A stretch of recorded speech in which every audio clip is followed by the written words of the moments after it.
Hey, I'm Alex Radcliffe from Board Game Co., and today I'm reviewing Trudvang Legends from Command Games.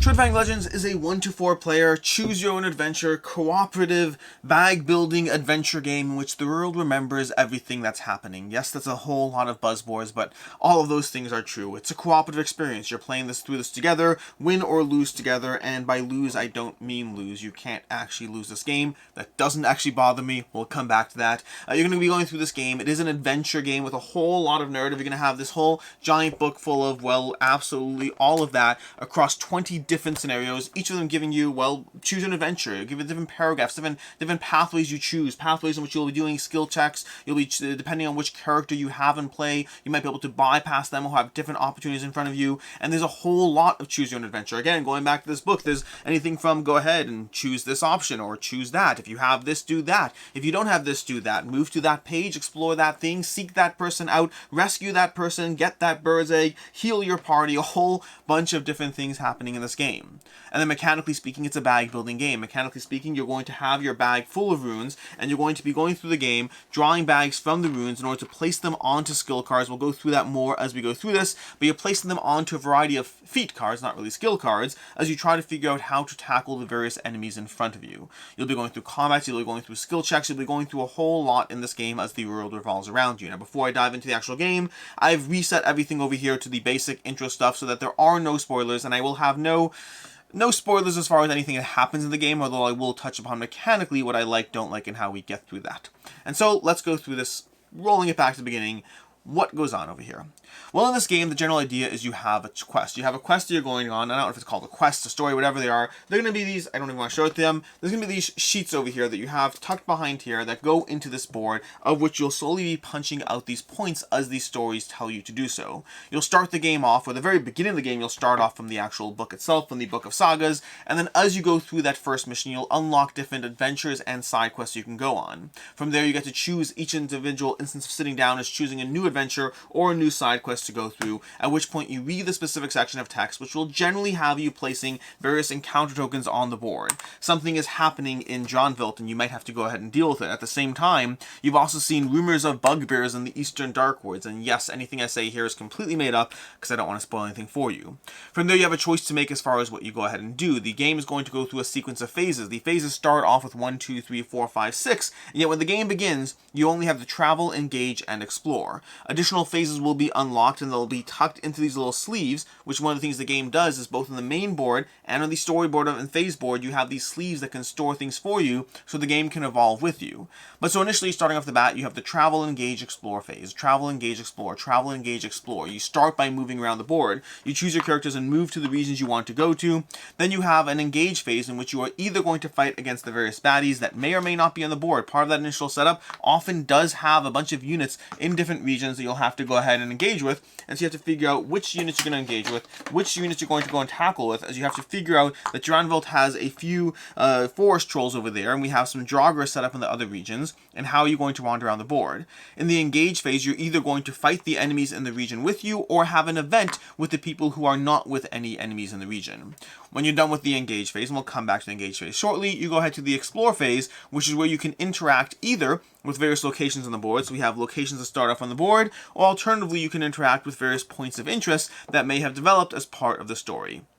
You're going to go through that core gameplay loop. Travel, move around the board, engage, have events happen from the event deck, or engage with the actual enemies in combat, and then explore. Rinse and repeat, rinse and repeat, rinse and repeat. Whenever you explore, you are often going to be doing so. Once you have those tokens, those A's and B's on the board, you're going to have this sheet over here. And so I won't really reveal this over here, but behind this A over here, you'll have different spots behind this board that give you a drop of flavor text and a section of text to read from the Book of Sagas. You're going to go ahead and engage with A. We'll go ahead and let's pretend over here that we've moved around the board, we've engaged with the enemies, we've taken them down, they're all dead, and now we're engaging with point B over there. We're going to go ahead and we're going to read to the Book of Sagas and try to figure out what we need, depending on the adventure we're up to, and read point whatever it is, C7 102, and you're going to go ahead and read, and the bugbears have overwhelmed the villages. Your cousin Andragul tells you that he's been kidnapped by the various, I guess he can't tell you he's been kidnapped, this is the danger of trying to invent things on the fly, but you deal with whatever encounter over there. Do you go rescue Andragul, or do you go ahead and deal with the bugbear source? That's going to result in you going ahead and placing down 2 more tokens on the board. You're going to grab C, and City of Vaught is where you can find Androgo's last locations, and the Dark Woods is where the bugbears seem to be spoiling out of. Remove token B from the board, and now engage in the Book of Sagas. Again, everything's made up, but the general gameplay loop you're getting a feel for. And so that's the gameplay loop. Past combat, which we haven't really engaged with, and skill test, which will happen from events. Again, the general sequence is travel, engage, explore, travel, engage, explore, travel, engage, explore, until you win the game. I say win, not lose, because there is no lose condition. When your characters die, they reset. There are cards that will be added to the storyboard. Things will happen to them. There is a consequence to the world that will slowly evolve through it, but you do not lose this game. You simply die and then have to go ahead and come back to wherever you left off in combat and take down that big bad that is threatening you, whether it's an actual big bad, actual big bad, or whether it's, just the fact that there's small enemies, and small enemies can and will overwhelm you in this game. They do add up, and they do get threatening, especially if you're tackling 3 Draugrs alone and you don't manage to get your block card. As far as combat, which is the last thing to really cover here, combat plays out as follows. Let's go ahead and play out a very basic combat. Again, everything's being reset here, so don't expect any complex whatever over here. But past that, like a simple combat will go ahead like so. You'll grab these specific cards you're facing off against. Maybe you're facing off against the Forest Trolls over here. So you have these 2 Forest Trolls over here. They'll be fighting against you. Let's pretend we only have 1 person in that zone. We're going to go ahead and draw out 4 feat cards. Over here, we're going to go ahead and draw out 4 feat cards, placing them on the board over here. And so you're going to go ahead and start drawing runes from the bag to figure out how you're going to engage with it. Each round, wrong bag, each round you're going to be drawing certain runes from the bag. Your characters all start off with certain runes, and throughout skill tests and going to various locations, you'll have the opportunities and titles you earn between games. You'll have the opportunity to build out your bag in different ways, which will give you good and bad things added to the bag. In our case, we have these 3 runes. I can go ahead and assign them to various cards over here, trying to slowly load up these rune spots on the board, and then go ahead another round. Each round involves you drawing 3 runes and trying to put them onto the board to help you win. But the problem is, some of these, this token over here is a guaranteed miss, and it goes onto your miss track. This token I can still place, so I'm going to go ahead and put it onto Vintner Focus, which can help me deal extra damage. And unfortunately, even though this fire is not a guaranteed miss, it has to go on my miss track because there's nowhere to put it. You have those 4 feat cards you're playing with. I'm going to go for 1 more round. Hopefully I can actually place these. And unfortunately, I got 2 of these, which means I'm moving to there over there, and this one's going to go ahead and move over to here, where I can put it on Ghost Voices. Now, the problem is, in general, I can keep drawing at this point. You can always keep drawing until you get to that last miss over there, but the way it works is, if you end your combat within the blue zone, you'll get to get all the benefits of the blue tokens you have here, both printed on your board, and ones that are temporary that'll be on your board. If you move to the black zone, you get neither the red nor the blue, and if you go to the red, you've missed, and you'll have all the negative effects, which often involve that negative 2 health, possibly plus other ones that have been added to your board as you go through it.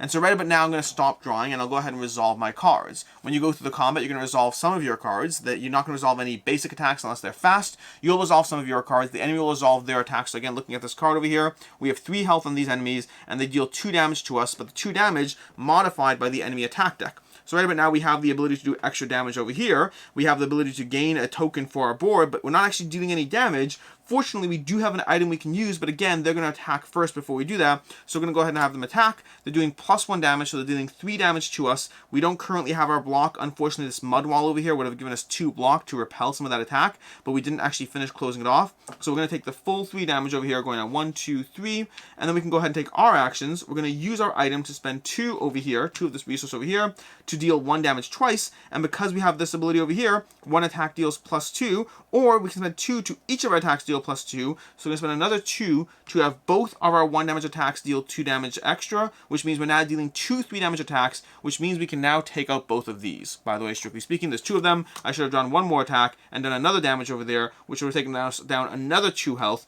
and forced us to discard, because of this symbol over here, it triggers a special ability, which forces us to discard 1 of these tokens, and so we'll lose 1 of these tokens, which means we do manage to win this combat, but by the skin of our teeth we survived.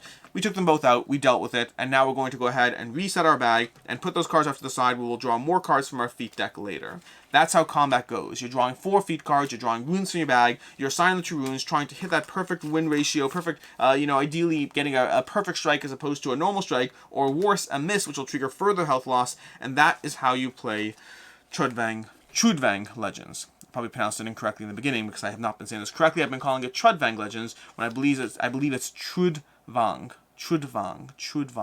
I'll get it right eventually.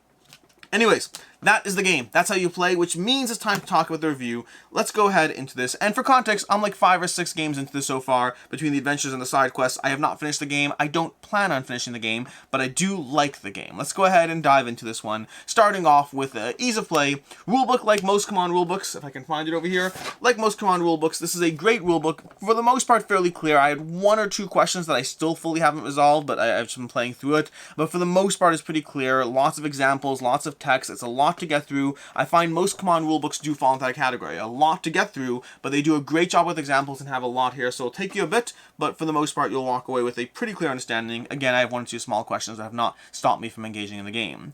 As far as the gameplay length, each individual session ranges. I think the shortest game I had was like 35 minutes or so, where I pretty sure I managed to not explore most of the game that was supposed to happen in that scenario, and some of the longer sessions I've had have come closer to around 90 minutes. Some of them might go longer as you go further into it, but I'd say probably usual length per session is somewhere in the 60 to 90 minute range with some degree of gap or whatnot.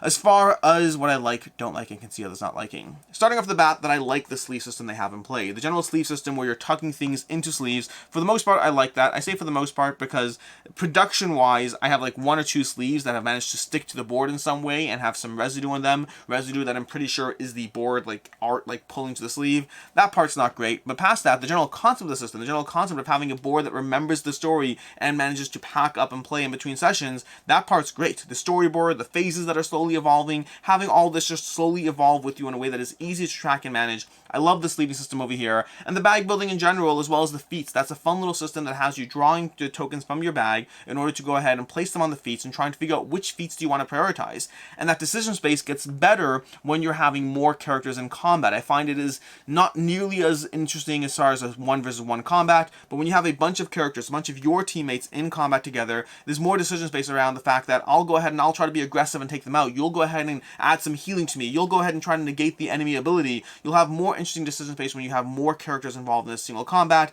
and is going through, and of course when you're dealing with a more complicated combat, fighting against a boss is significantly more work than fighting against, you know, a lone jogger on the board. And so the bag building and decision space around which feats you're going to try to activate and when you're going to push your luck and how you build out your board over here. One thing we didn't heavily talk about is you have these upgrades you can earn that will help you when you get those perfect misses, or possibly hurt you when you perfect hits, or hurt you when you get those misses, and building that out can be a lot of fun as well as far as the general bag building system. There are very different character approaches in the game. I've only been playing with 2 of the characters over here, but I've gone through the stacks full of characters as far as what there are, and there's a ton of different character options as far as different ways they play and the different strengths they have, and that will affect not just their hand of feats, which each character comes to play for context with their own unique feats, as well as feats that are relevant to their class, which for the base game here it doesn't really matter because the classes are the same as the characters. But if you once the expansions or stretch goals or all that stuff eventually arrives, then you'll have more classes and stuff to mix in. But again, your character has a combination of feats from them as well as feats from their class, and the combination of them are very different in their playstyles, which mostly comes through in combat. But then when you're playing through the actual book of sagas, the amount of times it says things like, if you have this class or this character or this whatever, go ahead and do an easier skill test, or it opens up that pathway, or you can more easily sneak through this. That's all very present, and so the characters you have and the depth of the characters and the variety of the characters is very solid. Additionally, the choose your own adventure is great with high replayability to boot. The choose your own adventure in the system, you have a lot of options you can go. There's options as far as which quests you're going to try to choose, which storylines you're going to try to unlock, which side quests or additional stories will be unlocked as a result, which pathways you go down, how you hunt down enemies, which people in the tavern you talk to. You'll have all of that in front of you with different consequences to it. To the point that my very first session of Trudvang Legends is one in which I sat down and played through a story arc and then kind of finished the game and was like, I feel like I didn't see half of what this has to offer. And so that one session, and only that one session, I went back and tried to play out all the different things I could have done, or the ways I could have interacted with the world, the characters and the NPCs I could have unlocked, and the cards and titles you can get. I don't think there were titles in the first round. The cards you can get, the different things that can happen in the game. There's a lot going on, and you can easily go through a single adventure without heavily engaging in the amount of stuff you could engage with, which gives us a degree of high replayability, even just to the basic saga at play. Sure, the same story arc will be at play, but as far as what you're going to do, what you're going to try to do, which characters you play through, there is a decent amount of replayability. You'll of course hit a lot of the same story notes, but you'll miss a lot of the same story notes depending on what you do and how you do it in the game. And so both the agency as far as choose your own adventure, as well as the fact that you will not see everything, really enjoyed those aspects. As far as what I don't like, there's really two things, and they kind of come down to the same basic idea, which is there's not enough growth to the system. There's not enough growth or variance to what you're doing in Trudvang Legends, game after game after game after game. The core gameplay loop is very good. Sorry, let me take it back. The choose your own adventure is very good. The story, a little bit more mediocre. It doesn't necessarily bother me as much. We'll touch more upon the story and what I can see others not liking. But for me, ultimately, the sequence you're going through gets very repetitive very quickly. By the time you're 4 or 5 games deep, you've done the same bag building loop against the same enemies again and again and again, and decisions that started off being interesting do not evolve to continue to be more interesting. The enemies have a high degree of repetitiveness to them. Sure, there's different enemies in the box, and you also have these enemies that are within the story system that not always represented by miniatures. So there is variability, but you're going to see a lot of the same enemies again and again and again. You're going to be playing through the same feat cards again and again and again. You could eventually level up. There's an experience system. You will level up your feats, but the leveling up is slow and the differences are slow. And usually you're talking about small adjustments to the cards, not drastically new cards, which means the same basic loop is just constantly in play. Reveal some enemies, move around, explore, fight with the enemies, pull your chips from the bag, and the decisions that start off as being somewhat interesting and get more interesting when you have other characters in play very quickly become repetitive, and the game doesn't give you enough new stuff fast enough to in any way make that change. And I take that back. I think it doesn't give you enough new stuff, period. I've gone through the feat cards. I've looked through them all to get all the way to the top level of the legendary feats, and they're mostly just stat changes. Higher stat changes, better, sure, they're all great, but I don't think there's enough differences or evolution to the core gameplay. And the bag building, by the way, is not that fun either. The feats I like the feats, but bag building often involves adding a token or two. The problem is your feats are built a certain way, and adding more tokens to the bag kind of just distributes that in a way that doesn't really help. Wild tokens are absolutely amazing. Other tokens are like, great, I can add a bunch of those tokens to the bag, but it's going to mess me up in terms of trying to accomplish my feats. It's not a great concept for how the bag building actually plays out, and so overall, this game is very solid at first and gets repetitive very quickly. The enemies, the combat, the bag pulling, all the things you're going through that aren't story based, with the things that are meant to keep you invested in the gameplay mechanics in between stories, that part just started off good and didn't get better. It just got more of the same. Small amounts of better. Getting a higher feat is fun. I'll acknowledge that. Getting the better feats, it felt better to be able to do that drop extra, but it didn't change the decision space of the game. As far as what I can see others not liking, first of all, there's a lack of a lose condition here. You can't lose Trudvang Legends. You can't. There's nothing you can do. You can simply not win and then continue playing until you do win. That's how the game plays out. That doesn't bother me at all. When you're coming to a story-based game, and actually there's another video, I'll link to it down below. It may or may not be up yet, we'll see. But there's another video I have on a different channel, on Crack & Co, where I actually talk, I filmed this like before I even played Trudvang, but I talk about the nature of how I think board games don't always need a lose condition, especially in higher, longer adventure games. I think the idea of losing is overrated, and I think you need a reason to keep going, and I think in Trudvang Legends, I never felt that the lack of losing stopped me from wanting to play.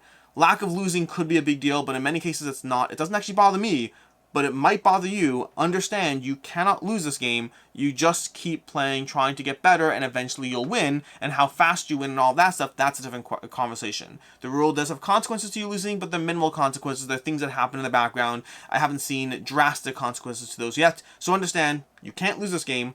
Personally, didn't affect my enjoyment at all. And secondly, and more importantly, the story isn't that great. It's not terrible, but like I'm not overly invested in what's going on. Sure, there are things happening around me, but it didn't feel like a high degree of investment as far as the various characters. There were small points where I was worried a character would die or some bad thing would happen, but it's not written the best, or I would say I should rephrase that. I don't think it's so much about being written well or not. I think the problem is you have all these sections of text, and there's so many sections of text, and for the most part they have to be fairly small because of how much is going on here. I don't think there's the opportunity for it to be written that well. Which means that I was loosely invested in what was going on, not heavily invested. Sure, I talked to that person at the bar. Sure, I went to rescue that person's son or daughter or whatnot. Different things happen in the game, but they didn't heavily invest me. It's not that big a deal. I'm generally, for me, story is always hit or miss as far as just how much I need it. For me, it's more mechanics that are the issue here. Sure, a better story would have absolutely helped, but the story was fine enough that I was okay with it, versus I think that it's also not the best story. To me, it's Gloomhaven plus as far as where it settles. If you've played Gloomhaven, I'm a drop more invested in what's going on here than I am in Gloomhaven, but the key word here is a drop. As far as final thoughts on Trudvang Legends, I like this game. Like, I really do like this game. Don't get me wrong. I like the game. I enjoy the game. I enjoy the overall systems at play. I want to build up my characters more. I want to see more. I want to go through the 20 adventures and side quests and all that stuff. And I debated briefly whether I would continue playing through the entire game. It's not that much here. It's 20 games. It's like I'm already a quarter plus through it. I could keep doing it. And then that was kind of the key thing for me. I could keep doing it. I do enjoy this, but I think that there's enough other campaign games that I enjoy more or that I have not played that giving this another like 13, 14 games until I'm done with it all just felt like something that I was pushing myself to do for a story that I was not overly invested with and for gameplay that was good, but not overly great. This has a great choose your own adventure system and then gameplay that gets a little bit too repetitive and a story that is mediocre. And the combination of those leaves Trudvang as a game that I enjoy but I'm not in love with, and there's only so many hours I want to give a game that falls into that category. For me, this is a 3.5 out of 5. I enjoy it, there's what to recommend here, but also I'm just not in love. Speaking of which, as far as game recommendations, there's Roleplay Adventures. Roleplay Adventures to me is a game that very much hits the same thing that Trudvang is doing, but for me I was just more invested and had a lot more fun with it. Light on the gameplay, but more invested in everything else that was going on in the back end. And if you want something that gameplay-wise does a bit more, the Usurping Guard has both a better story, and for me, better bag building than Trudvang Legends did. And it's not actually available yet. You'd have to try to find out how to get a copy of, but eventually, depending when you watch this in the future, I believe the Usurping Guard does a lot of the things here a lot better than Trudvang does. In any case, and until next time, hope you found this video helpful. As always, I'm Alex Radcliffe from Board Game Co., and I hope you have a good one.